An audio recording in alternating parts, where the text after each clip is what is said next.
മൂക്കിലേക്കാൻ വെച്ചിട്ടുണ്ടായിരുന്നു.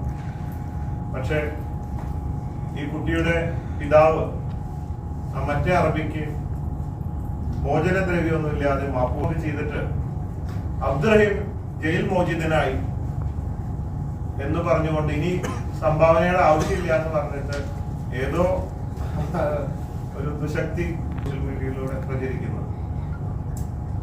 അത് ഈ കളക്ഷൻ കുറയ്ക്കാൻ കാരണമാകും.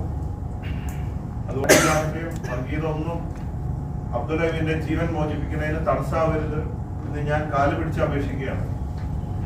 കാരണം ഇവിടെ ഒറ്റ ലക്ഷ്യമുള്ളൂ, അബ്ദുറഹീമിനെ രക്ഷിക്കാനുള്ളത്. ഞാൻ മാത്രമല്ല, എന്നെ പോലെ പലരും റോട്ടിലിറങ്ങി ഈ ഒരു വെയിലത്ത് യാചിക്കുന്നുണ്ട്. അപ്പൊ അവരുടെയൊക്കെ മനോവീര്യം കെടുത്തുന്ന തരത്തിലുള്ള ഈ സമയത്ത് അങ്ങനെയുള്ള പ്രചരണങ്ങളൊന്നും ഉണ്ടാവരുതെന്ന് അപേക്ഷിക്കുകയാണ്. പ്രചരണമൊക്കെ ഉണ്ടെങ്കിലും മലയാളികള് നമ്മുടെ സഹോദരനൊരു ആവശ്യം വരുമ്പോ അവിടെ എല്ലാം മറന്നിട്ട് ഒറ്റക്കെട്ടായിട്ട് അവിടെ ഏറ്റെടുത്തു എന്നുള്ളതാണ്. അവിടെ മലയാളി തനി മലയാളികൾ അറിയാത്തതില്ല. കേരളം ഫേമസ് ആണ്.